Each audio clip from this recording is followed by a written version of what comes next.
Alors on compare, on prend, on teste, on utilise. Puis on jette, on remplace et on amasse. Pas seulement les choses, les personnes aussi. Nos relations amoureuses et sexuelles sont à l'image de la société de consommation dans laquelle nous avons grandi.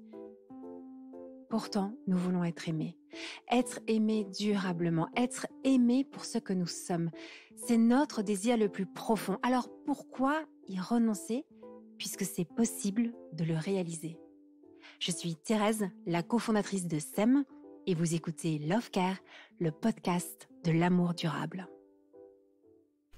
Elle aime la convivialité, elle aime les échanges avec les amis, elle aime accueillir et recevoir. Elle aime la nature, toutes les natures, elle aime le mouvement, elle aime marcher, danser, elle aime chanter, elle aime faire l'amour aussi.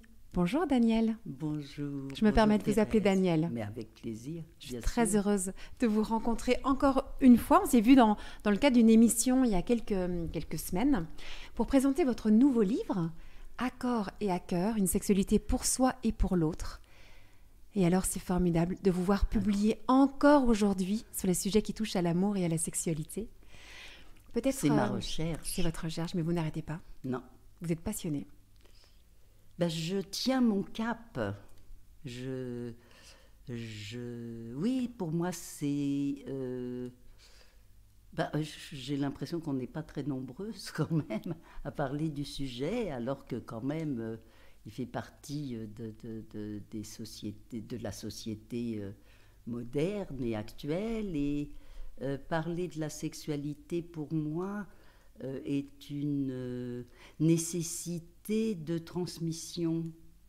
Parce que comme j'étais au courant de rien, que je ne savais rien, je n'ai jamais entendu parler de sexualité dans mon enfance et dans ma petite jeunesse, et qu'elle a été une révélation qui a changé ma vie, et je veux en parler, et j'en parle, et j'ai écrit. Merci d'en parler et d'écrire. Et avant d'aller approfondir tout ce que vous avez à nous transmettre aujourd'hui, est-ce que vous pourriez nous reparler un peu de votre parcours de femme? Comment vous en arrivez à écrire sur ces sujets qui touchent à l'amour et à la sexualité? Qu'est-ce que vous pourriez dire un peu de votre histoire? Bon, j'imagine qu'elle est longue, mais déjà, quand même, dans votre parcours, votre formation. Alors, je veux partir d'une jeune fille très, comment dirais-je, très vivante. J'ai été vivante, j'étais joyeuse. Alors moi, c'était le rock'n'roll, hein, Elvis Presley. Sympa comme ambiance. Mais très sympa. D'accord, il y avait de la joie. Et ça s'appelait les surprises parties. Et ça a donné donc déjà une ambiance vivante. J'étais dans un lycée mixte aussi, c'était aussi très pilote à Enghien, c'était très nouveau aussi, hein. La plupart de mes copines, des copines de mon âge, sont allées dans des lycées de filles. Et puis me voilà embarquée à me retrouver, à faire des études de médecine. Et là, comme une évidence, je sais que je vais devenir gynécologue. Alors, sans comprendre pourquoi, mais c'est une évidence. Et les études se passent, elles sont longues. Oui. On est dans une période de vie où on militait. On militait pour une médecine meilleure, pour une médecine qui soit respectueuse, et pas seulement un numéro. Vous savez, à l'hôpital avant, on n'était que des numéros. On reconnaissait qu'il y avait des sentiments, des émotions, une histoire. Donc il y avait toute une mouvance où on militait pour une médecine plus humanisée et moins matérialiste et organique. Et on militait du coup déjà pour la santé, pas seulement pour savoir soigner une maladie. Et puis mai 68 arrive, moi je suis en 5e année de médecine en mai 68, donc là encore, hein, une dynamique qui me permet d'avoir déjà la chance de l'émergence où mes raisons de militantisme sont honorées. C'est rare, hein, de militer et d'être récompensé, de militer pour des... Ce sont des valeurs, quand on milite, ce sont des valeurs de la vie. Et puis la gynécologie et une mouvance très active où je m'installe avec 2 femmes formidables et on continue. Et la contraception, on est la première génération de gynécologues à prescrire la pilule, à faire une contraception. C'est la gynécologie, je veux dire, comme surveillance annuelle, est instaurée à ce moment-là.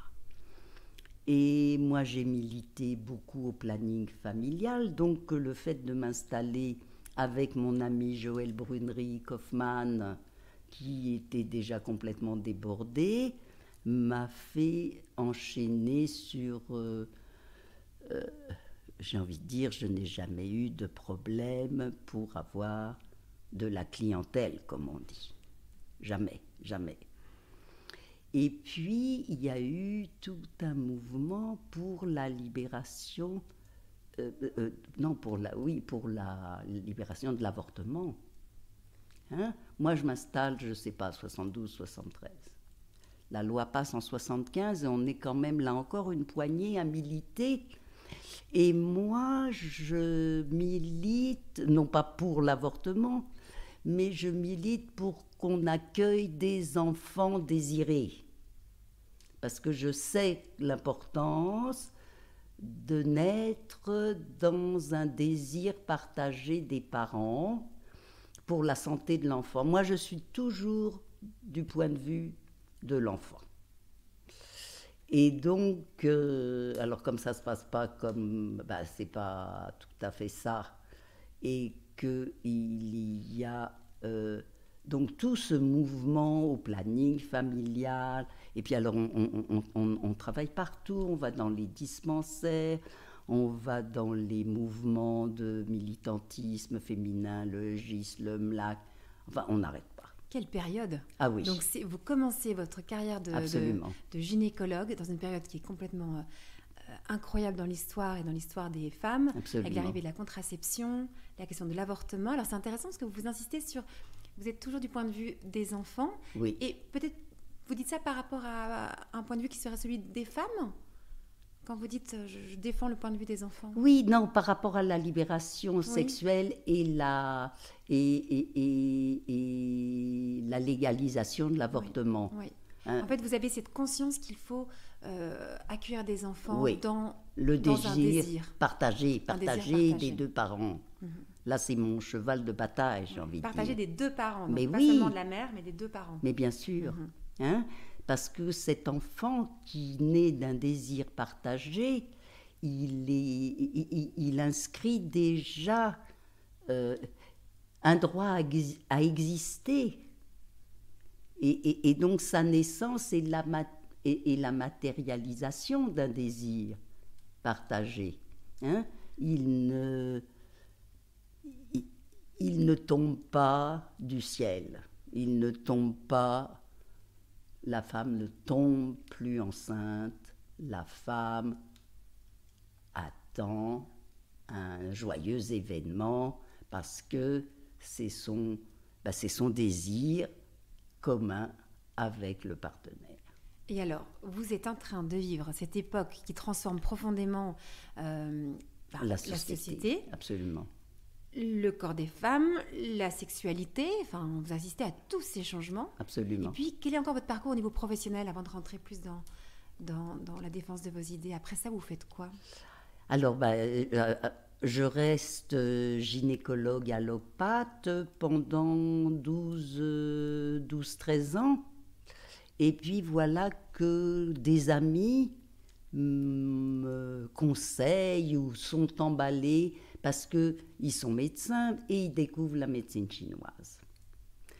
Et moi, alors vraiment, je tombe du ciel, j'ai envie de vous dire, je n'ai jamais entendu parler pendant mes études de médecine à Paris de médecine alternative. À l'époque, ça n'existait pas. J'ai jamais entendu parler de médecine chinoise, ni d'homéopathie. Et voilà que je tombe dans un autre espace. Et ça me passionne de découvrir un autre moyen de savoir soigner. Qu'est-ce qui vous a le plus attiré dans cette médecine chinoise? Qu'est-ce qu'il y avait de nouveau, de différent? Alors ça n'a aucun rapport, puisque on est un sujet, j'ai envie de dire, pensant, situé entre le ciel et la terre.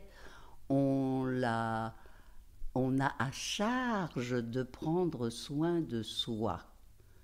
Chacun doit se considérer pour rester en bonne santé. Ça veut dire on doit s'engager à tenir compte de ce qui nous arrive et pour savoir entretenir sa santé. Alors ça, moi, c'est quand même ce pourquoi je militais déjà.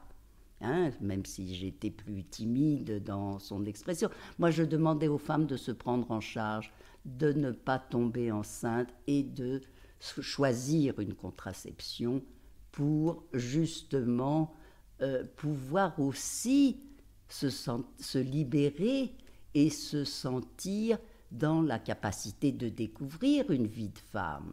Alors, vous savez, moi, ma vie de femme, j'étais pas très évoluer non plus dans ma féminité personnelle. Moi, je me sentais tellement libre déjà de pouvoir y prétendre.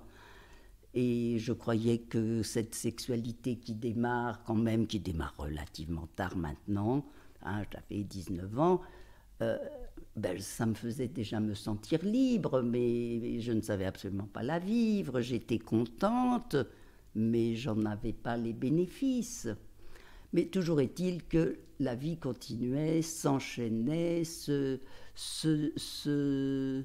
on était présente pour l'amélioration des conditions de vie pour entretenir sa santé.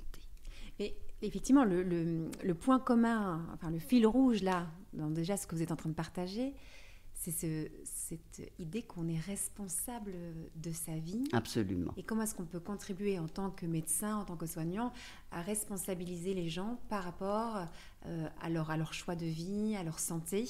On voit ce sens de la responsabilité qui vous tient à cœur. Eh bien oui, ça c'est une évidence. Alors moi, si je peux parler un petit peu de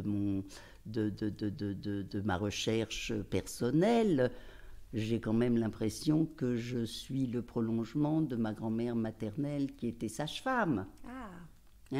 Ça, c'est ce que je comprends, et qui était morte avant ma naissance. Donc j'ai l'impression qu'elle... Et puis vous savez, à l'époque, mais c'était... on change complètement de façon de vivre. C'était une époque où la médecine, il y avait plein de morts néonatales, d'enfants. Il y avait plein de femmes qui mouraient, d'hémorragie, de septicémie, d'infections. Il n'y avait pas les antibiotiques, on ne savait pas bien juguler les hémorragies. Il n'y avait bien sûr pas du tout de médecine néonatale. La médecine a radicalement changé, j'ai envie de dire, sous mes yeux.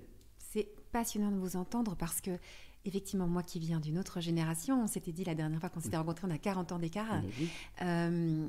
J'ai pas connu tout ça. Mais oui, c'est ce que je me rends compte. C'est impressionnant de voir cette évolution que vous avez connue de vos propres yeux dans votre pratique. Vous avez vu ces changements. Absolument. C'est incroyable. Ah oui, moi j'ai fait une travail. Mais vous savez, je le dis encore toujours, quand je suis née en 1943, les femmes n'avaient pas le droit de vote. Oui, non, mais c'est incroyable quand on y pense. On se rencontre là aujourd'hui toutes les deux dans cette magnifique maison au coin du feu et on a une vie qui est tellement différente. Vous avez grandi, vous êtes née dans une société où les femmes n'avaient pas le droit de vote. Oui. Et aujourd'hui, moi, je suis la femme de l'époque MeToo, vous imaginez ? Oui, voilà. Le changement, c'est ça, voilà. C'est impressionnant. Oui, c'est impressionnant et effectivement, ça fait des traversées importantes, intéressantes, où, si vous voulez, je découvre eh ben, toute cette histoire de sexualité. J'imagine. Et me voilà partie, eh ben, dans une... moi, je suis une naïve, amoureuse, pas forcément très téméraire, mais je suis amoureuse d'hommes formidables, toujours très respectueux, j'ai jamais été abusée, et je suis confiante. Et je peux rajouter, puisque je milite pour un désir partagé des parents, moi je suis née dans la folie de la guerre 39-45, mais mes parents ont été d'accord tous les deux pour me concevoir. Hein, je sais que le désir de chacun des parents de désirer un enfant, je le ressens en moi. Ça me donne une sécurité de base d'emblée. Et c'est pour ça que j'enchaîne sur ce militantisme à l'évidence. Comment vous le sentez que vous êtes désiré par vos parents? Alors bon, bien sûr qu'il y a toute l'histoire familiale, puisque oui. Vous savez, c'est une période où mes parents sont cachés pendant la guerre. Ils sont heureusement, mon père était quand même avait une conscience politique, et les voilà partis en zone libre avec leurs 2 filles aînées. Moi, j'ai 2 grandes sœurs de 11 et 15 ans de plus que moi. Ils sont cachés à Montpellier. Et voilà qu'on leur dit, mais il faut partir, ça y est, il n'y a plus de zone libre et vous allez être déportés dans les camps si vous ne partez pas tout de suite. Et mon père part en Aveyron, trouve une ferme sans eau, sans électricité, pour mettre sa femme et ses filles. Et lui, il est à 40 km, il est carrossier, mon père est carrossier, son père est chaudronnier, et il est accueilli par un droguiste, je crois, au bord d'une rivière, et pendant toute la guerre, il va réparer les poêles, les casseroles, et ne pas se faire payer, en demandant de se faire payer en aliments. Ça veut dire qu'ils n'ont jamais eu faim, mais ils étaient séparés. Et donc, voilà qu'ils entendent une rumeur, comme quoi les femmes juives enceintes ne seraient pas déportées dans les camps si elles étaient enceintes ou si elles avaient un enfant de moins de 1 an. Et voilà la raison pour laquelle mon père a perdu lui-même sa mère quand il avait 3 ans. Donc, bien sûr, il veut protéger la mère de ses filles. Ma mère vient de perdre sa mère, elle est complètement dans les choux, et voilà que l'idée la requinque, la perspective de redémarrer une grossesse la dynamise, et ils sont d'accord pour concevoir un enfant. Vous voyez, dans cette ambiance. C'est incroyable, cette histoire. Mais oui, c'est la mienne.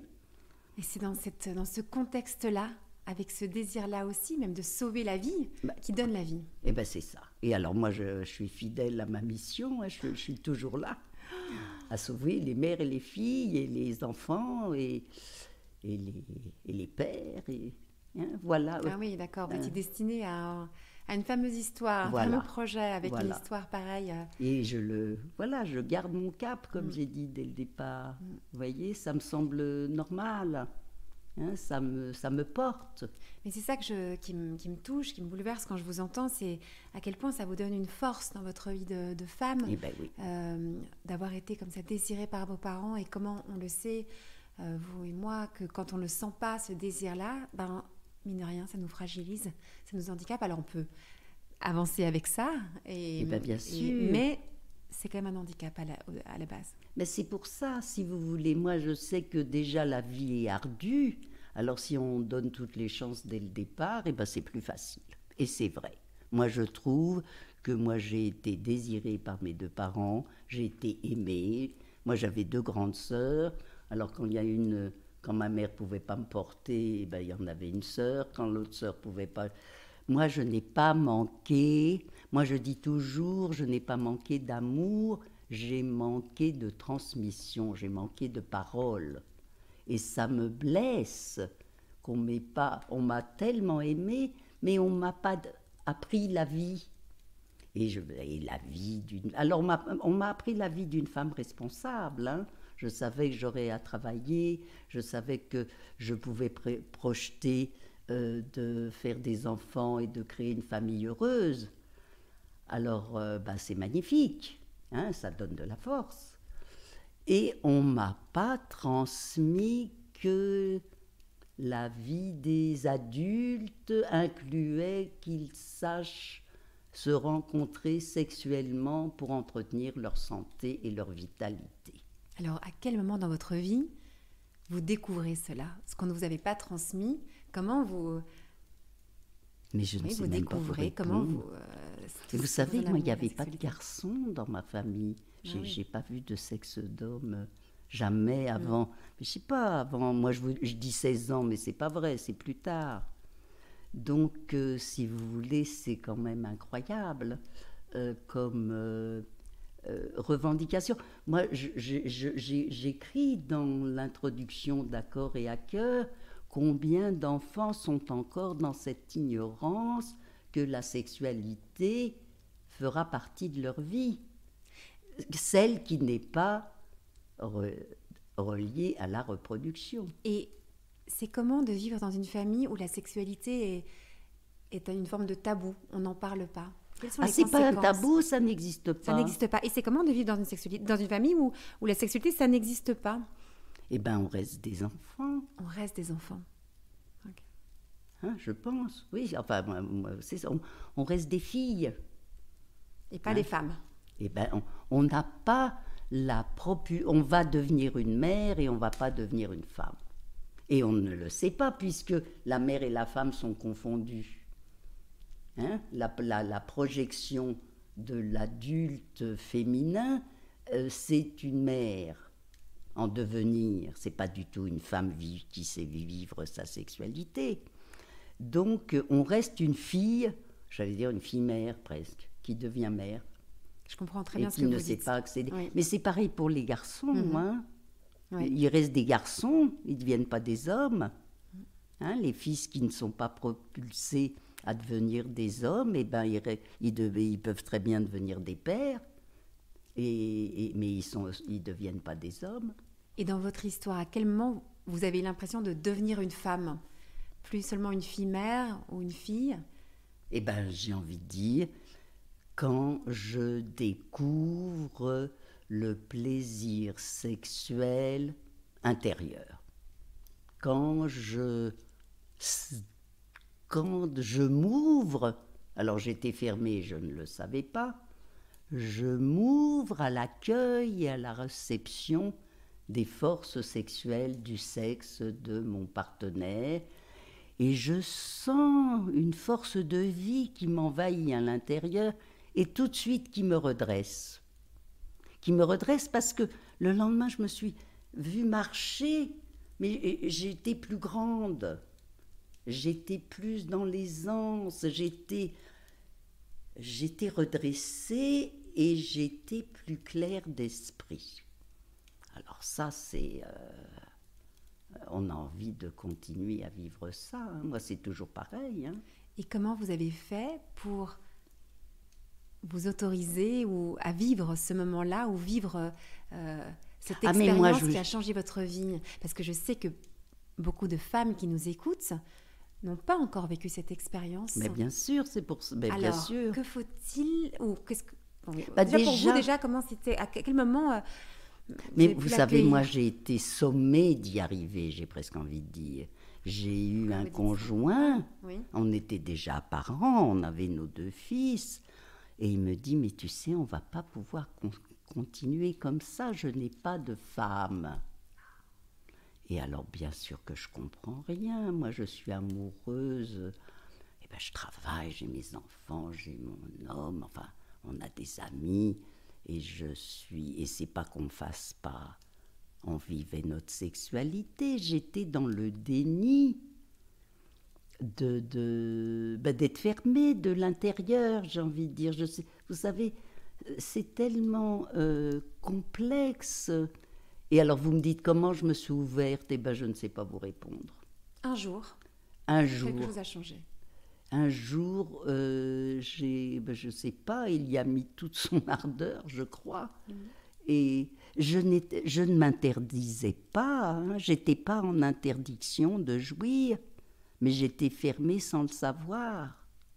Et le fait alors de réussir à m'ouvrir à l'accueil de ces forces de vie, hein, parce que les forces sexuelles sont des forces de vie, c'est elles qui donnent la vie, eh ben on se sent plus vivant. Et du coup, eh ben c'est devenu une recherche. Alors j'ai eu la chance, parce que vous me dites comment. Alors c'est pas vrai que j'ai pas eu du tout d'outils, puisque cette médecine chinoise que je me suis mise à apprendre, ils ont une façon de parler de la sexualité très précise. Alors racontez-moi ça, parce que peut-être que là, il y a une piste pour comprendre le cheminement dans votre vie de femme qui fait comment vous arrivez à recevoir cette force de vie dont vous parlez. J'adore cette expression. Dans la médecine chinoise, comment est-ce qu'on parle de la sexualité?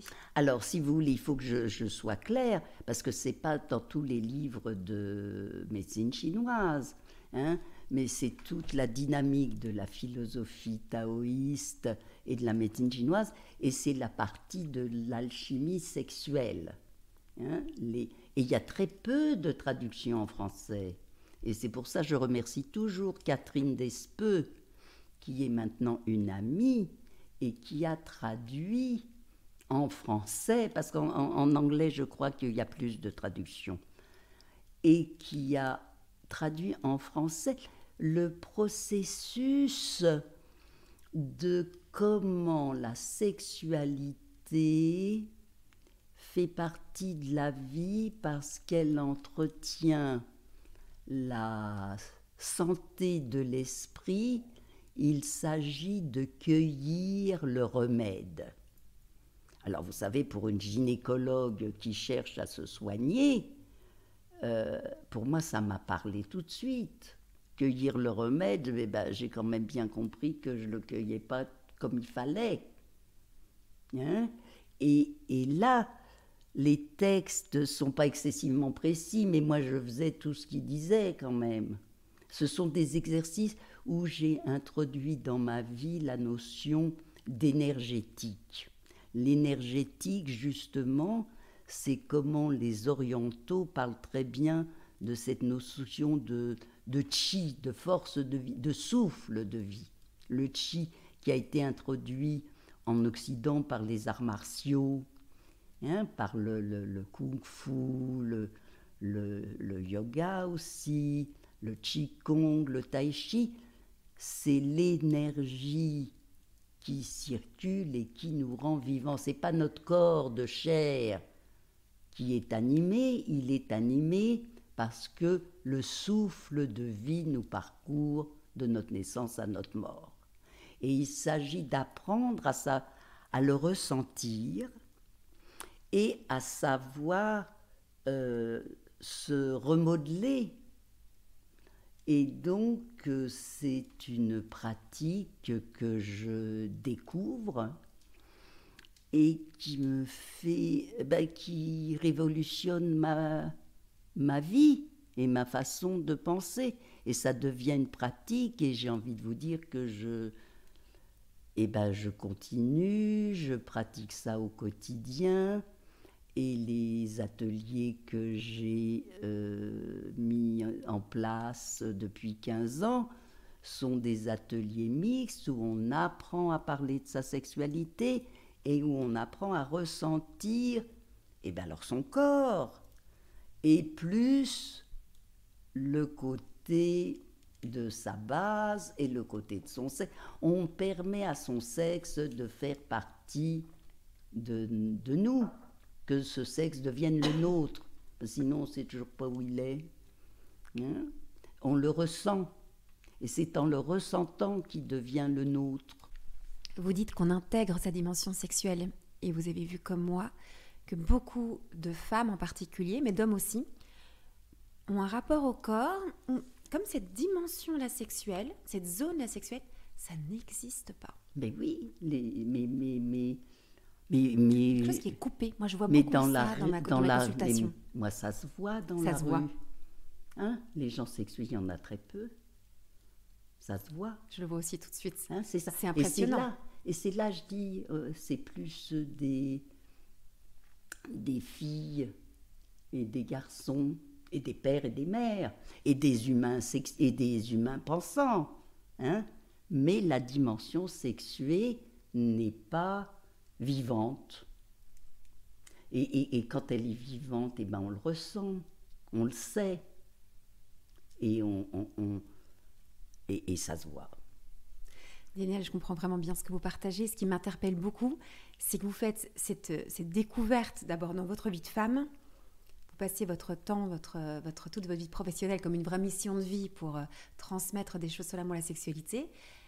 Et ce qui me déroute pas mal, c'est que je me dis qu'on est en 2023 et les femmes de ma génération ont encore cette difficulté-là à intégrer leur dimension sexuelle, à être sexuelle, pas seulement fille et mère, mais être femme, avoir cette énergie-là. Moi aussi, autour de moi, je connais très peu de femmes qui sont femmes. Mais bien sûr. Mais vous savez, c'est même pas le doigt d'une main. Et donc, c'est quand même interpellant, quand même, ces difficultés. Comment est-ce que vous expliquez cette si grande difficulté à intégrer ces dimensions tellement essentielles à notre vie, puisque c'est la source de vie aussi? Absolument. Comment ça se fait? Alors, heureusement que j'ai... Alors, moi, j'ai vécu avec un homme qui était psychanalyste et qui était aussi novateur dans la dimension transgénérationnelle de la vie, dans l'héritage de nos ancêtres.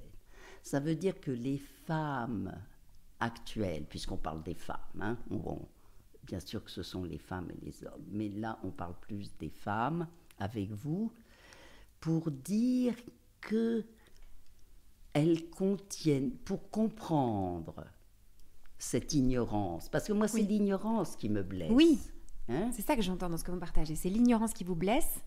Et c'est pour ça que j'ai envie de transmettre et j'ai envie de me faire comprendre. Et donc, dans ce livre, j'ai essayé de témoigner des encombrements qu'on trimballe. On est modelé avec des encombrements de son histoire. Et alors, pas seulement de son histoire familiale, de son histoire sociale. Moi, j'ai aidé énormément une participante à mes ateliers en lui disant « Mais toi, tu vis encore une sexualité du 19e siècle. » Mais la sexualité du 19e siècle était complètement interdite de jouissance. Ça veut dire, pour vous répondre assez directement, comment se fait-il que ces femmes, qui ont bien sûr tout à fait envie de vivre une sexualité revitalisante, elles sont constituées d'une mémoire cellulaire. Leurs cellules et elles vivent toujours dans l'interdit de jouir.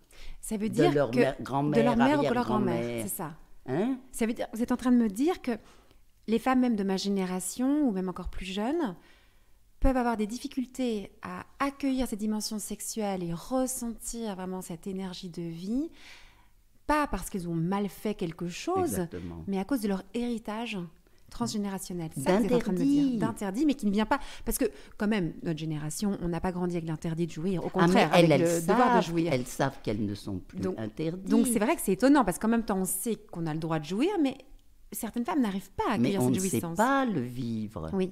Et on ne sait pas, c'est ce que je vous dis, on ne sait pas qu'on est fermé parce que ça ne se ressent pas. Cette fermeture ne se ressent pas. Alors elle se ressent un peu quand on a des douleurs à la pénétration. Quand on est impénétrable, là on est fermé.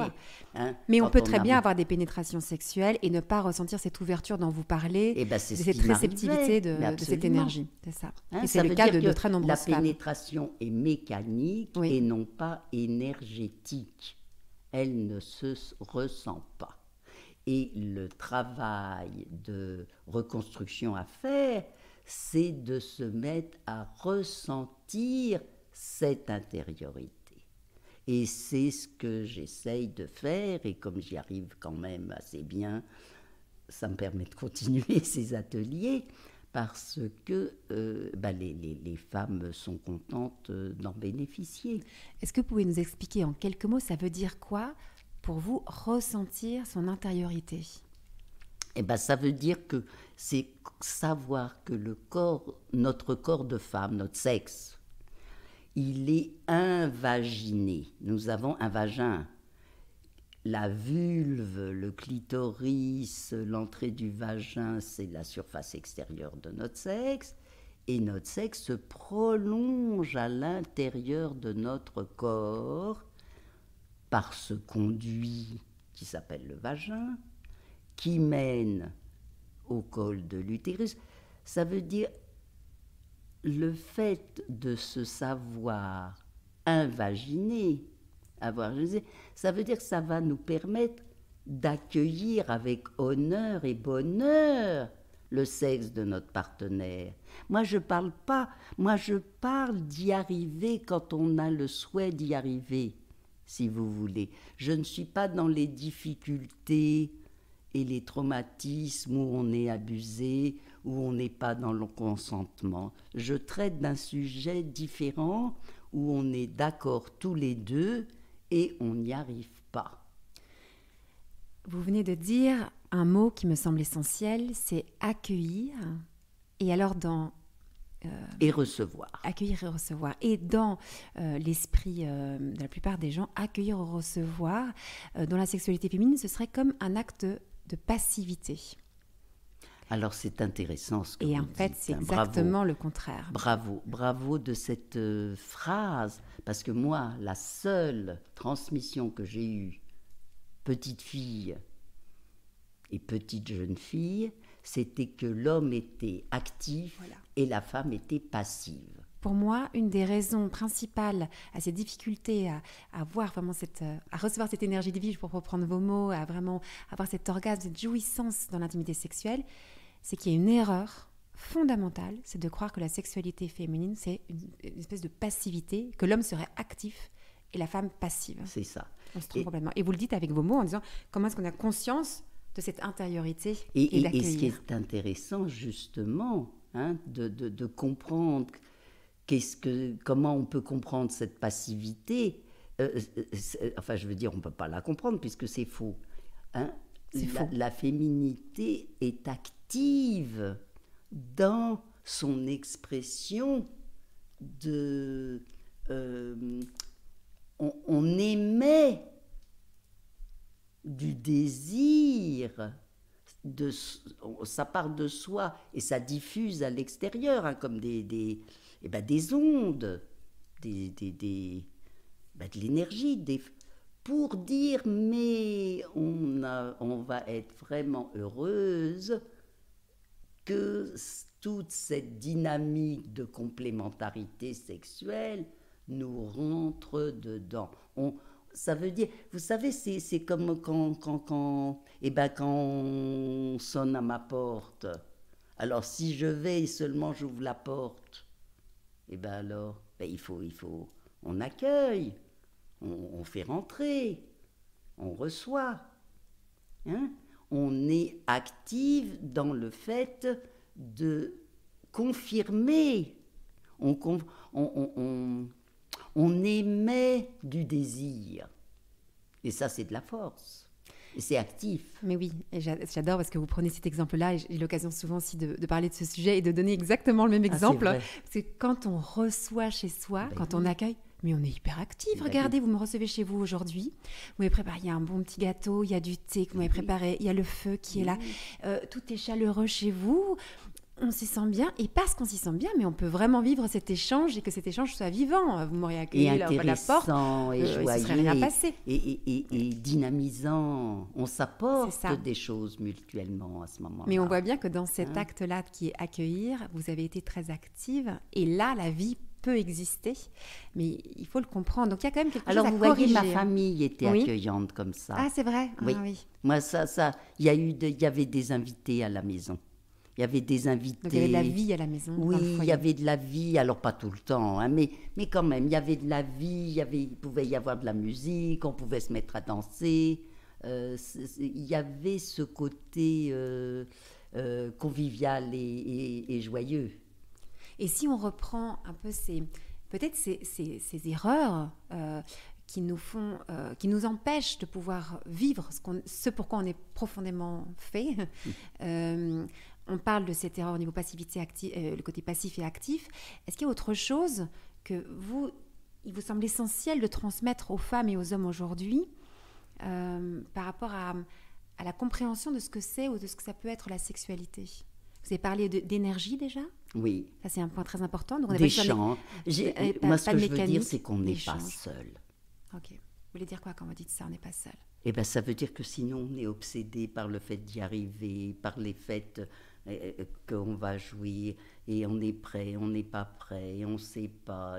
Hein, je veux dire, il y a toute une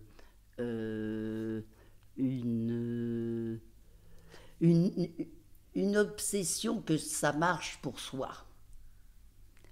Et le fait de savoir qu'on n'est pas seul, et que c'est justement l'alchimie de la rencontre, de nos différences et de nos complémentarités qui crée ce souffle.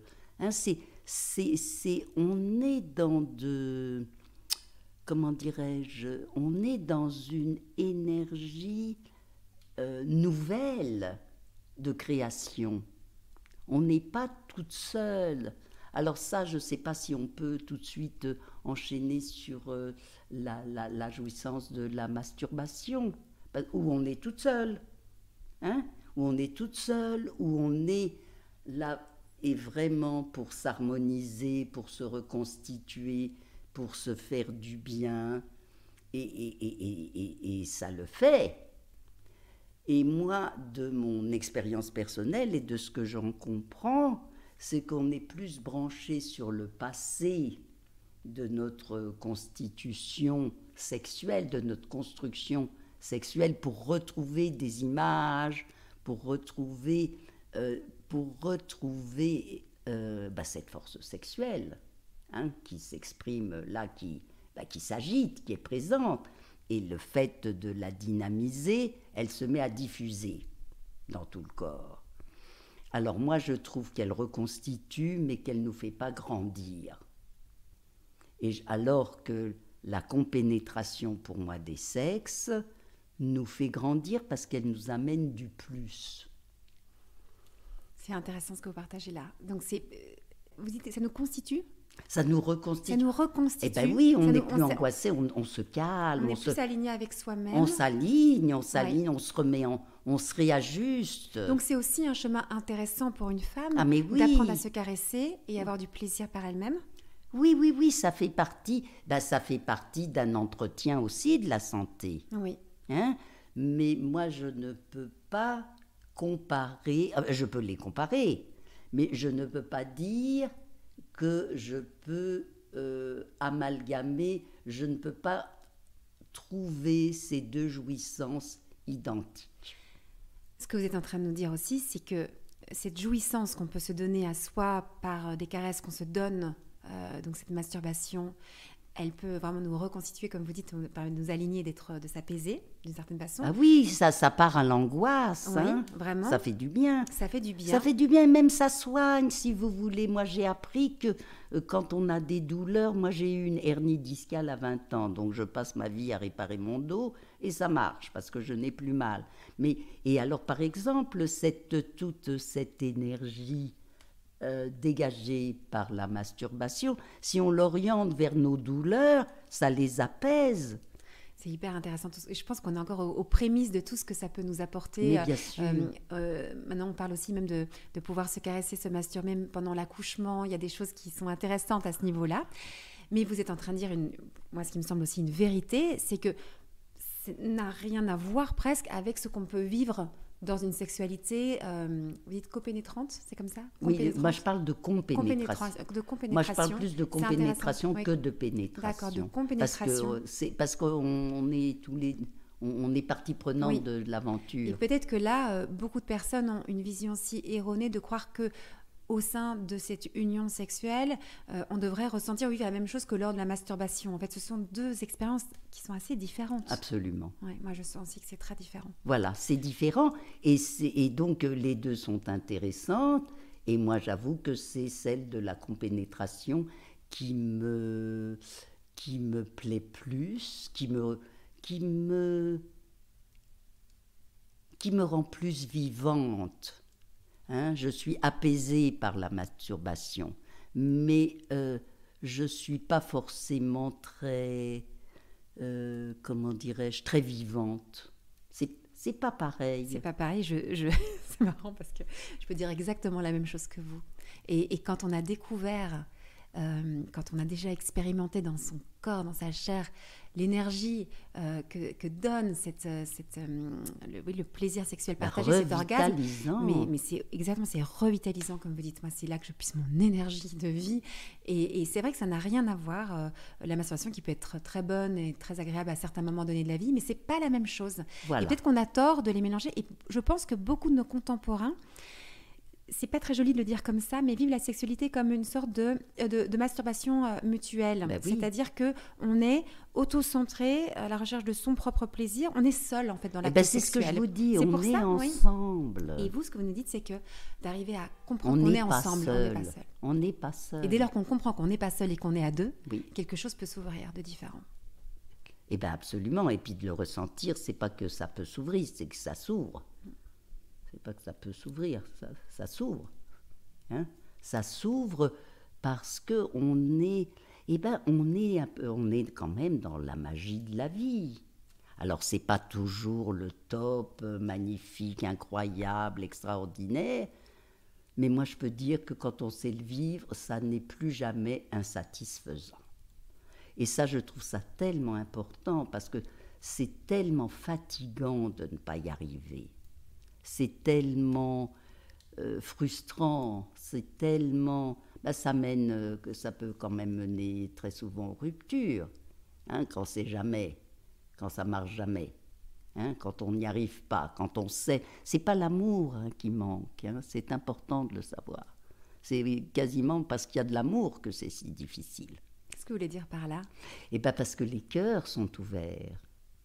Les cœurs sont ouverts l'un à l'autre, souvent l'esprit est ouvert, et le sexe ne suit pas l'incarnation de cette force de vie dont on parle depuis le début, ne fait pas partie de la danse, de la rencontre. Le conseil que vous donneriez aux femmes qui n'arrivent pas à ressentir vraiment ce plaisir-là, ce serait d'aller comprendre à quel moment elles sont coupées de leur corps ? Ah non, mais elles le sont dès le départ. Oui. Elles sont emboîtées dans leur mère. Alors des fois, il y a des... Attendez, parce que quand vous dites « elles sont emboîtées dans leur mère », moi je le comprends, mais peut-être que nos auditrices ne comprennent pas. Qu'est-ce que vous voulez dire quand vous dites « elles sont emboîtées dans leur mère » ? Ça veut dire que le fait de devenir adulte, qu'on devienne mère ou pas, nous rebranche automatiquement à l'avant de nos lignées. Hein ? C'est ça, c'est comme ça que la vie continue. Hein ? C'est la biologie du corps, je dirais. Hein ? La reproduction. Hein ? Alors, la rencontre se fait sur le modèle horizontal, je dirais, de nos masculins et féminins, de chacun. Et c'est le rapport à l'autre de notre naissance à notre mort. Se prolonger, avoir des enfants, ou même déjà vivre seulement sous le même toit, on refait famille. Refaire famille, c'est prolonger ses lignées. Et reprolonger ses lignées, c'est se brancher à l'héritage de tout ce qui nous constitue. On l'a vu tout à l'heure avec l'héritage social de l'interdit de jouir. Et là maintenant, on va le voir dans l'héritage de tous les non-dits, des traumatismes d'abus, d'inceste. C'est important aussi d'en parler, ça, et tous ces traumatismes. Mais bien sûr, qui vont nous figer dans la dynamique de notre vie. Le traumatisme est un arrêt du temps. Ça veut dire que des années après, et je dirais des générations après, le traumatisme est une émotion qui n'a pas pu être digérée tellement c'était un malheur, une souffrance insupportable. Et ça veut dire que ce traumatisme n'a pas pu se dissoudre, mais il s'est enquisté. Et si il est enquisté, on le contient toujours. Et si on le contient toujours, il va pouvoir se manifester à des périodes, à des moments particuliers de nos vies. Dans un système de répétition où il s'est manifesté dans les générations précédentes, l'âge où on a mis au monde un enfant, l'âge où une arrière-grand-mère est morte en accouchant. Bon, c'est obligatoirement un traumatisme épouvantable. Hein. On met au monde un enfant vivant, le mari perd sa femme, il se retrouve avec le môme. Voilà, c'était très fréquent.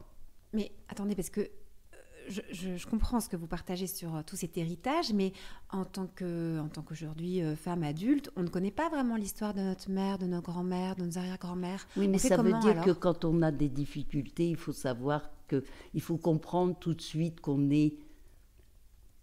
hérite de pathologies. Ça veut bien pour déculpabiliser aussi. Mais c'est important quand même, je pense. Ouais. Mais il faut dire absolument, parce que les traumatismes, ça veut dire cette mémoire interdictrice et de vivre sa jouissance, de s'épanouir, de se reproduire aussi. Hein. Ça donne aussi des difficultés de la reproduction.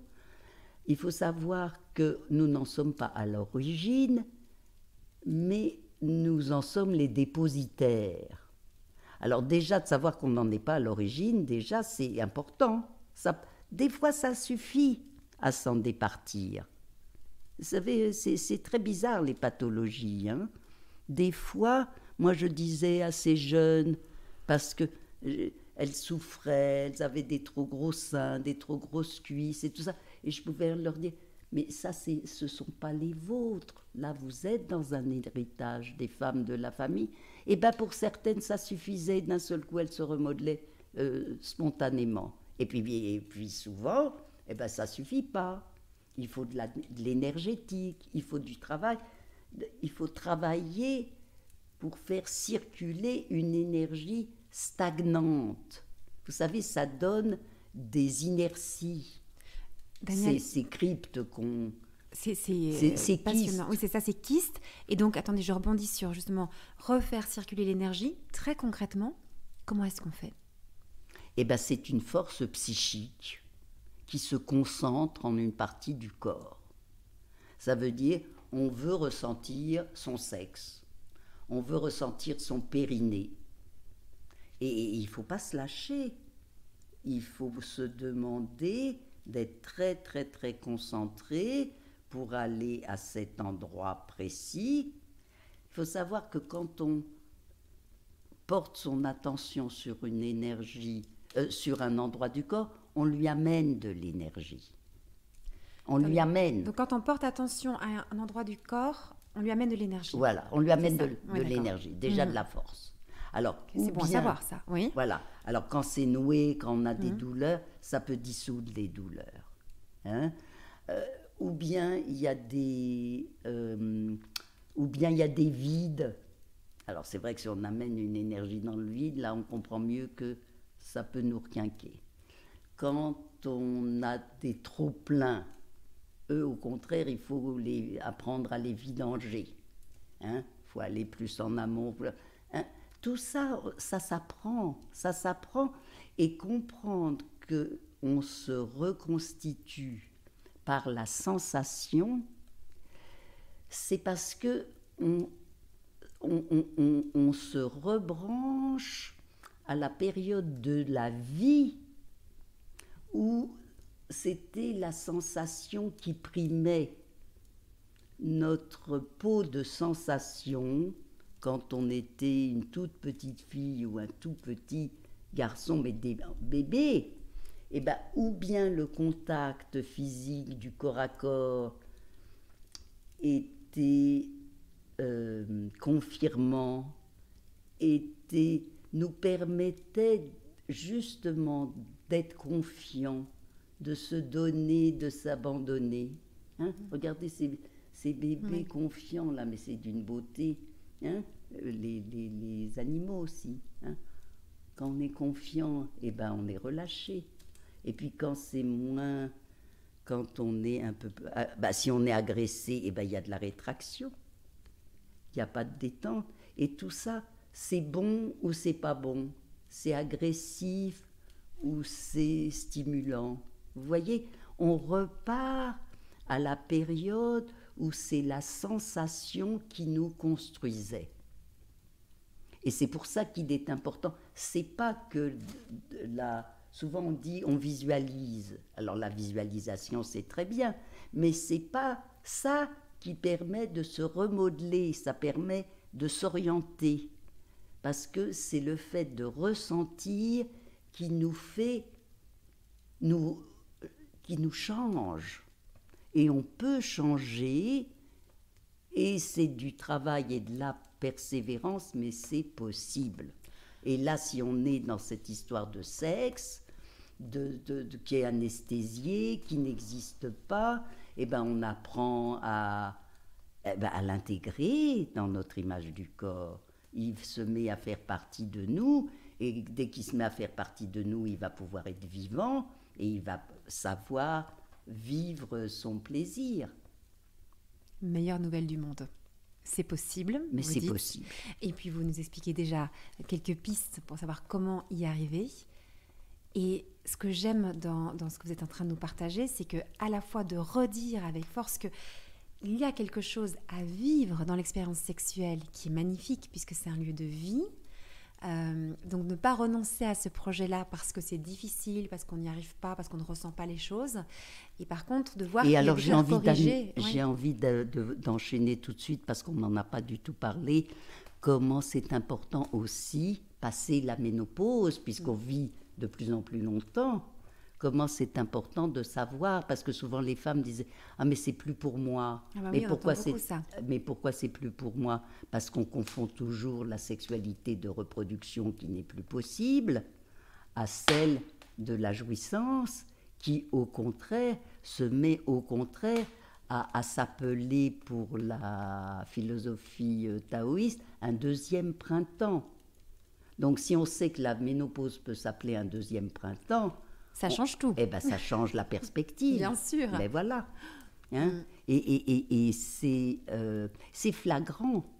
Hein? C'est flagrant, bien sûr que ce n'est pas pour toutes les femmes, mais il y a vraiment beaucoup de femmes qui sont surprises de cet élan de vitalité sexuelle qui se remet à vivre ou se met à vivre, hein, selon les histoires personnelles de chacune, et qui se mettent à avoir une période qui s'appelle le troisième âge, tout à fait vivante et dynamique. Encore une bonne nouvelle alors. Encore une très bonne nouvelle. En fait, vous n'avez que des bonnes nouvelles à nous annoncer, Daniel. Oui, j'ai bien fait de venir vous voir. Là, on est près du feu, on entend que le feu crépite, mais que des bonnes nouvelles, est-ce que vous nous annoncez? La pathologie maintenant, et je laisse la place aux jeunes, et je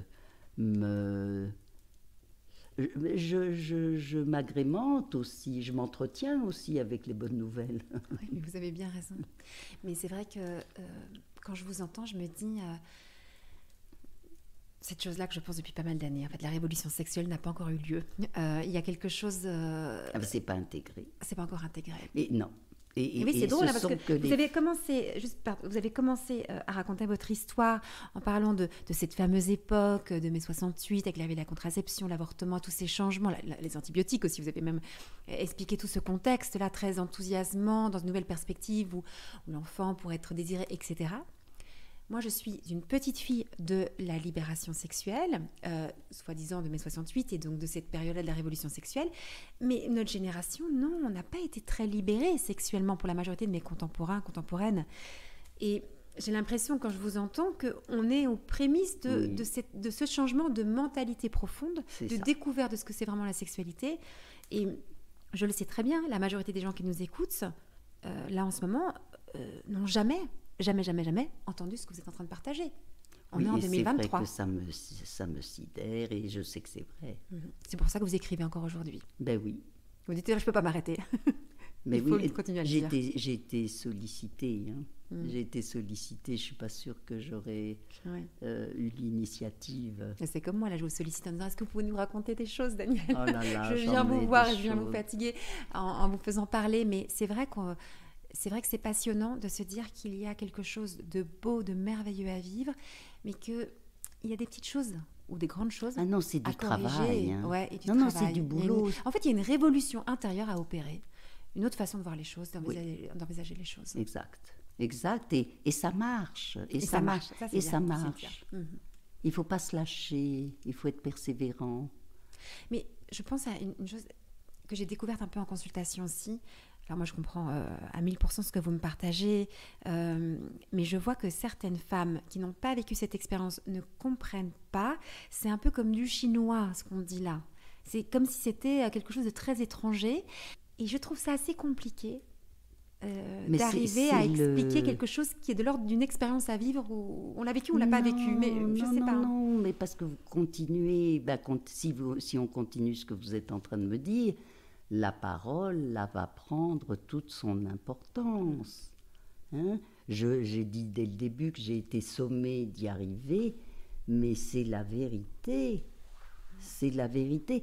Non, ça veut dire que l'amour nous permet aussi de vaincre des montagnes et de prétendre à se mobiliser pour y arriver vraiment. Hein, il faut comprendre que la parole va aider, et c'est pour ça qu'il faut apprendre à parler, parce qu'on ne sait pas parler.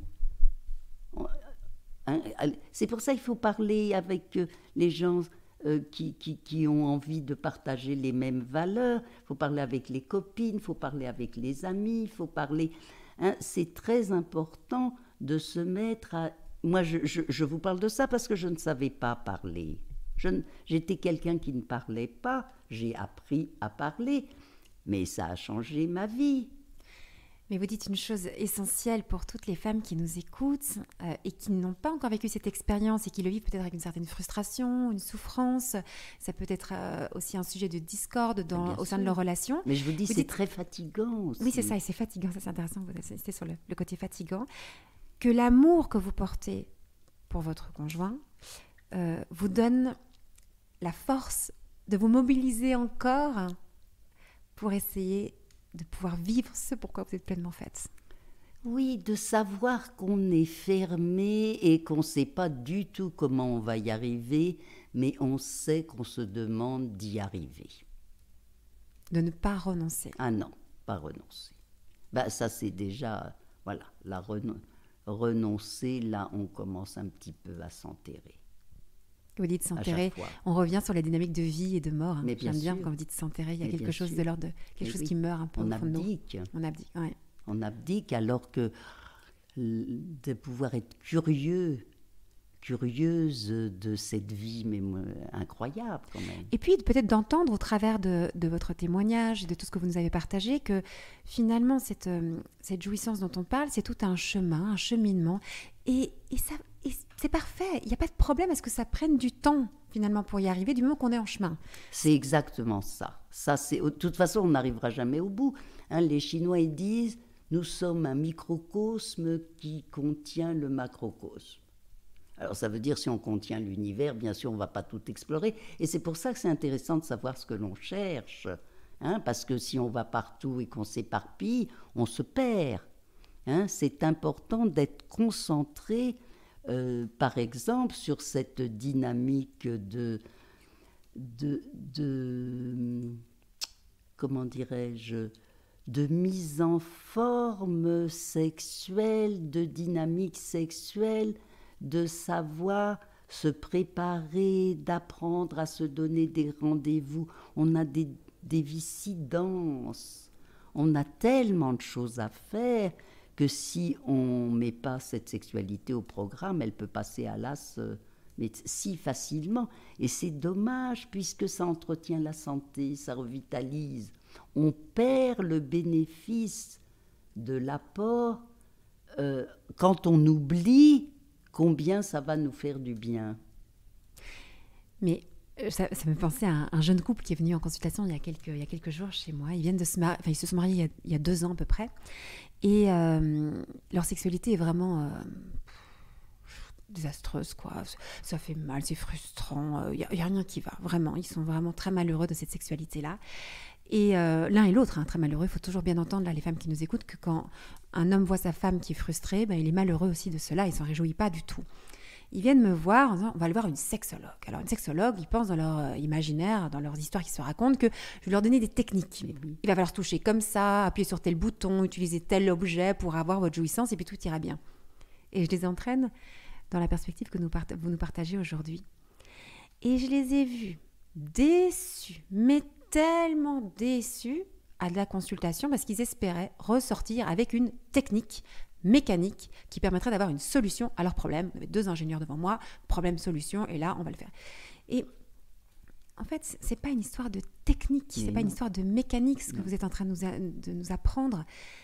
Et personnellement, c'est là que je trouve ça ultra enthousiasmant, parce que c'est une façon d'être, une façon de vivre, une façon d'habiter son corps, une façon d'être en relation. Ça va beaucoup plus loin qu'une technique. C'est un positionnement. Et c'est passionnant en réalité. Mais c'est un cheminement. Du coup, c'est pas juste une question mécanique. Et ça va, si vous voulez, moi quand je parle, comment c'est important d'accueillir les souffles sexuels du partenaire dans son utérus, et qu'à partir de là, ça va diffuser dans le corps. Mais on se met, au début, on sent presque rien, et tout ça, on se dit, oh là là, on n'y arrivera jamais. Mais tout ça, ça va, ça veut dire ça démarre, on n'arrivera jamais au bout. Ce qui compte, c'est la dynamique et le mouvement. Et on le ressent d'ailleurs, puisque je l'ai dit tout à l'heure, on n'est plus insatisfait. Alors ça change tout. Ça change tout. Ouais, comme vous dites, on n'est pas dans une recherche de performance, où il faudra avoir une sorte de jouissance. On n'est pas en train de parler de ça. Non. On est en train de parler de l'accueil de la vie. Et de d'être de plus en plus soi-même. De plus en plus soi-même. Chacun. De plus en plus vivante. Oui. C'est passionnant. Danielle, vraiment, je passerai des jours entiers à vous écouter. Merci déjà pour votre générosité. Oui, merci de prendre ce temps-là pour nous transmettre tout ce que vous avez aussi, vous, intégré. Merci vraiment de ne pas rester dans votre... Enfin, je suis très interpellée parce que vous pourriez être un peu ma grand-mère, et pourtant, vous ne restez pas dans votre espèce de confort repli sur vous. Vous continuez à vouloir transmettre, vous continuez à vouloir partager tout ce que vous avez vécu et compris. Et c'est tellement généreux de votre part. Je me souhaite la même maturité que vous à un moment. Et qu'à votre âge, peut-être pas trop mal parti. À 80 ans, de continuer à vous parler d'amour et de sexualité, de tout ce que j'aurais découvert. Vraiment, je rêve d'avoir votre énergie et votre vie à votre âge. Vraiment, vous êtes un modèle et très inspirante. Alors, je vous remercie parce que c'est important aussi en tant que femme de grandir avec des modèles qui nous inspirent, et vous en faites partie. Donc, merci beaucoup de l'être. Je suis enchantée, je suis très heureuse. Merci. Et alors, je salue toutes les auditrices et auditeurs pour pouvoir entendre et comprendre notre entretien. Et puis alors, bien sûr que vous avez écrit des ouvrages qui vous permettent d'approfondir chaque chose qui a été partagée ici, et bien plus encore. Je n'ai même pas dit, parce qu'en fait, ça me semble tellement une évidence, que vous avez été particulièrement connue du grand public avec le livre Femmes désirées, femmes désirantes. Oui, c'est ça. Que beaucoup de femmes de ma génération lisent, et lisent encore aujourd'hui. Et puis avoir ce nouveau livre, À corps et à cœur, comme quoi on n'en finit pas de continuer à comprendre des choses qui nous permettent de mieux nous aimer, de plus nous aimer, d'être plus vivants et vivantes. Absolument. Donc, et de transmettre à nos enfants. Ah, ça, c'est aussi intéressant, oui. Ça, si vous voulez, notre devoir civil, je trouve, est de savoir combien il est important de transmettre l'existence de cette sexualité à nos enfants pour qu'elle s'intègre directement dans leur mémoire cellulaire, alors que nous, on met la moitié de notre vie à pouvoir la trouver. Si vous désirez l'amour durable, retrouvez toutes les propositions de SEM sur notre site internet, sem.co, et sur nos réseaux sociaux, Instagram et Facebook. Si vous êtes un professionnel du Love Care, rejoignez la communauté SEM. Et pour semer avec nous cette vision de l'amour, mettez un avis ou 5 étoiles sur votre plateforme d'écoute pour soutenir ce podcast. Venez signer notre manifesto et surtout, parlez de SEM autour de vous. Parlez-en à vos amis, à vos familles, à vos collègues qui ont tant besoin d'être outillés et accompagnés pour vivre leur désir le plus profond aimer et être aimé durablement. Ensemble, nous réussirons à opérer la révolution de l'amour.